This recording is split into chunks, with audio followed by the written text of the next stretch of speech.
rather than like go into this and just talk about it in detail, we have a wonderful clip to show you that we're going to discuss about right after. Check it out. Biden has a big problem. He has a big problem. His campaign manager some time ago said they would be viable in 95% of the state. Yep. They expected to do much better. And the big problem he has is not only the deficiencies it showed in his appeal, but he is dead broke and he needs to raise money. Yeah. And it's hard to raise money off of an anemic fourth place finish. So he needs to revive himself in New Hampshire, or this firewall that everybody talks about in South Carolina may just not be there for him. I think that's right. What kind of changes does he make on his campaign staff? They sunk a lot of money into Iowa. They were telling people 2 or 3 weeks ago that they felt like they would come in the top 1 or 2 or so, and that obviously didn't happen. He likes to crow about polls that show him beating Donald Trump, polls that show him obviously viable in South Carolina, winning in South Carolina, doing well among black voters. But I've been talking and texting with some nervous black Democrats in the South. I mean, do you want to have a candidate whose whole rationale is, well, I can do well in these states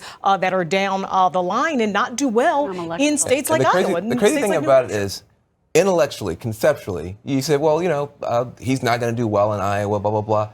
When you see these numbers and you see Joe Biden, 100% household name recognition, probably on 5 continents, at 15, it does change your view of him.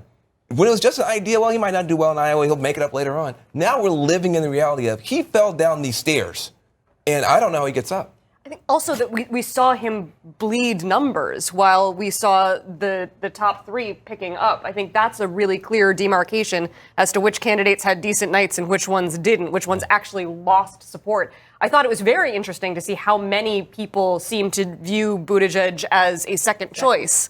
I think him and Elizabeth Warren have a lot in common there, and we might be seeing more of that play out as we move forward. Bernie didn't get as much second choices as I would have guessed, given all of the new people that were supposed to come in. But we'll see what happens when we get to New Hampshire. But I think it's important to keep in mind, right? We have 62% of the results in. It is not definitive yet who necessarily won. It's certainly true that Pete Buttigieg had an incredibly strong performance. But at least as of right now, Bernie Sanders won the popular vote. According to these entrance polls, he won the Latino vote, even though it's small, and the Muslim vote here. But it's significant for the first time that folks ever, a lot of these Spanish language caucus. Exactly, all of that kind of thing. And I think that's huge in terms of the center of gravity in the Democratic Party right now being on bold progressive policies and, in the sense of Buttigieg sort of rejecting the establishment, the old ways of politics, and really trying to figure out how do we defeat Donald Trump but also govern for a vision to the future. Okay, so I want to talk about this for a couple points. First of all, I'm really happy that if you notice they had the Director of Justice Democrats there. That's progress. The fact that they do not want progressives anywhere on TV, but because of big Army diplomacy, the fact that Sanders is getting as strong as they have, they've started to kind of have to do that. So that's step 1. Step 2 is this is actually the best part of what happened in Iowa. This is something that I didn't even think that Biden would do as poorly as he did. He really ate dirt in this primary, at least so far. So why is this really good? Why is it so important that Biden does as poor as he does? Because we've talked about this for months. Mainstream media, of course, from their infinite wisdom, has been saying, oh, Joe Biden has it covered. They've been saying it for a year. Joe Biden. No, Joe Biden never really had anything. And Iowa showed it more than we ever expected. I thought maybe he'd get like 20%. He got just over 15%. He collapsed completely. He's not going to do much better in New Hampshire. So what does that mean? Well, everyone's put all their hopes and dreams in the establishment on Biden. So Biden at some point, especially if he does really poorly in New Hampshire, everyone will be telling him, go, get out. We want someone else. If Pete gets second in New Hampshire, which I kind of want now, they're going to shift everything Biden has to Pete. He's out of money. They're already talking about. You have the mainstream news questioning openly if Biden is even going to last past New Hampshire. That's the best possible way to frame it, because that's the way that they're going to do it. So if Biden doesn't do well in New Hampshire, there's going to be calls from everyone. Drop out, leave, go away, shoo.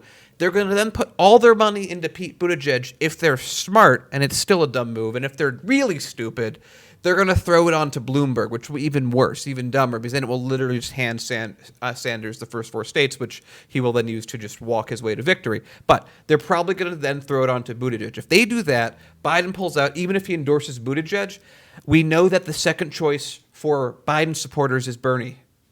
So when that happens, you're going to basically be left with Klobuchar, Buttigieg, and Warren, along with Sanders. And this is what I said before, a couple weeks ago, that I thought it was a reasonable path to say it. In a situation like that where Biden's pulled out, Elizabeth Warren will then endorse Sanders. Because people were saying, oh, she's courting Biden. No, Warren is going to make. We already know who she is. She doesn't have a spine. She's going to try and pick a situation that she thinks is the best for herself and her base. That's going to be Sanders. That's going to be Sanders. Sanders is the closest with her, and that gives Sanders maybe half of her base will come with on that. And then if you have a similar situation with Yang and Tulsi, we can very much see walking into Nevada a situation where Bernie basically has the majority, all because of how terrible Biden did. And I want to give a shout out to the media and thank them for making this situation possible. If you just did any amount of research at all, or had any intuition like we did at Hardlands Media, this situation would have been rather obvious. So real quick, this is related to the story too. Thank you, Henry Volt 35 for the $2 super chat. Please tell me New Hampshire isn't using the app. No, New Hampshire's not using the app. In fact, their primary is going to be way more organized. At least we hope. I mean, remember, that's what they say. That's what they say. But the app is not being used. Same thing in Nevada. The app is not being used. Thank God. But nonetheless, and they were going to be using an app from a different company. Same one. Same company. Same one. Okay. Same one. Okay. So the thing is, what we I was need like, I to thought take it was away a different from this, company, but yeah, sorry. So what we need to take away from this is that New Hampshire, I mean, they're going to have probably again, anyone who lives in New Hampshire, it's time to keep an open eye out for any type of election fraud that could happen, because this requires everyone to be on alert, because the Iowa caucus was a complete disaster. And it's the Democrats. Remember, Democrats, the DNC, if you want to seem competent, I know it's a hard thing to do. You don't want to screw up a second primary, because at this point, Bernie Sanders and his campaign is ready to fight, which is why they're still hesitant on releasing all the numbers, because the last district areas in Iowa right now, because we'll get right back to Biden, are pro-Bernie. So there we go. Bernie has this. And the thing is, corporate media for a long time was dismissing Bernie Sanders. Remember, Biden has a big problem because corporate media and the DNC establishment and all these pundits were hyping him up as somebody who was relevant, Obama's former VP, somebody who knew how to get things done. But at the end of the day, very similar like his presidential campaign in 1988 and in 2008, he is failing. Biden does not have what it takes. And the only way Biden can actually succeed is by cheating or by having the media back him up. Remember, the only reason why he was relevant, even in all those previous debates, wasn't because he knew how to talk or how to speak or how all his ideas were fresh and brand new. It's because he had super PACs backing him up and the media was pampering him. But how did that turn out? Again, who was calling out from the beginning? Independent media. We saw through their lies. Kira.